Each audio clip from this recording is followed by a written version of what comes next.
Latvijā šobrīd tiek lausti šķēpi par to, būt vai nebūt jaunā viļņu festivālam Jūrmalā. Liels šovs, patīk tas kādam vai kā nē, bet iespējīgs šovs arī naudiņu kādam ienes. Bet tas viss, protams, ir tīrais sniegs salīdzinājumā ar lielo Rio de Janeiro karnevālu, kas ir visas pasaules kultūras notikums, es pat nebīstošu šī vārda. Taču lieta tāda, ka šis kultūras notikums un Brazīlijas karnevāls, Rio de Janeiro karnevāls var šogad nenotikt, tam nedēļas beigās ir jāsākas. Lieta tāda, ka šis festivāls, uz kuru brauc daudz pasaules valstu iedzīvotāji un atstāja tur savu naudiņu, pie tam vēl pietiekami lielu, un kas arī pašiem brazīliešiem, un pie tam vēl vienkāršiem brazīliešiem ir ļoti svarīgs. Viņi tam sāk gatavoties nākamā dienā pēc karnevāla beigām, nākamajam jau karnevālam.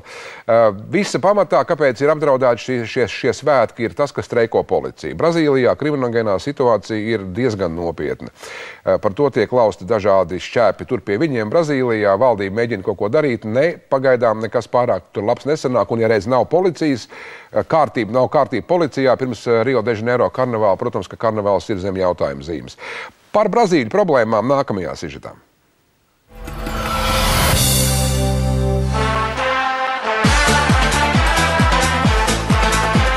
Četras dienas karnevālā brazīlieši izpriecājas un izlādējas pirms 40 dienu ilgā lielā gavēņa, kas beidzas ar nozīmīgākajiem katoļu svētkiem lieldienām. Simtiem tūkstošu skatītāju priekšā konkurējošās sambas skolas cenšas pārspēt vienu otru ar krāšņākajiem tērpiem un maskām, skaļākajām balsīm un neparastākajām braucošajām platformām. Savukārt miljoniem viesu šajā laikā var apgūt sambas soļus, piemērīt savu karnevāla tērpu un paši kļūt par vienu no Rio karnevāla zvaigznēm. Svinībās katru gadu pilsētas ekonomiku papildina vairāk nekā $500 miljoni. Bet šogad turisma industrijai Brazīlijā izrādās nav tie labākie laiki. Rio de Janeiro turisti nevar justies drošībā arī tāpēc, ka par bēdīgo infrastruktūras stāvokli atgādina nedrošo namu liktenis. Janvāra beigās tur sabruka 3 ēkas, pārdesmit cilvēku gāja bojā. Šī traģēdija sāsinājusi jautājumu par Rio iespējām uzņemt lielu turistu pieplūdumu. Bet desmitiem tūkstošu policistu streiks vairākos karnevālu štatos kļuvis par nopietnu pārbaudījumu vietējai un federālajai valdībai. Sadursmes starp policistiem, kuri prasa paaugstināt algu, un karavīriem, kas uzņēmušies kārtības sargu funkcijas, liecina par citos gados nebijušu spriedzi. Tikmēr kārtības uzturēšanas vakumā vairojas noziegumi. Slepkavību skaits 12 dienās, kuras turpinājās streiks, Ziemeļaustrumu Bahijas štatā tuvojas 100. Streiks tur beidzies, taču tas nav mitējies Rio de Janeiro, lai gan tiek solīts, ka nākamajos 2 gados policistu algas tiks paceltas par 39%. Rio policistiem neapšaubām ir viens no smagākajiem arodiem valstī, ņemot vērā, ka tiem jāspēkojas ar labi bruņotām pilsētas graustu rajonu bandām.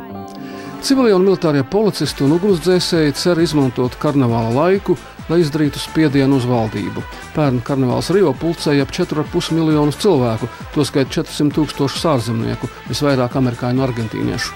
Karnevāla dienas ir kritisks laiks, kad ir jāpastiprina drošībnieku klātbūtne, nevis jāļauj vaļa noziedzībai. Rio ielās patrulē vairāk nekā 10 000 karavīru, bet vai armijnieki spēs nodrošināt profesionālas policijas līmenim līdzvērtīgu drošību karnevālā, ir liels jautājums. Policijas atkārtotās prasības pēc augstākām algām un sociālajiem labumiem raisa bažas par drošības pasākumu līmeni 2014. gada pasaules futbola čempionāta laikā un Rio de Janeiro 2016. gada olimpiskajās spēlēs. Tad uz likmes tiks likts Brazīlijas starptautiskais prestižs.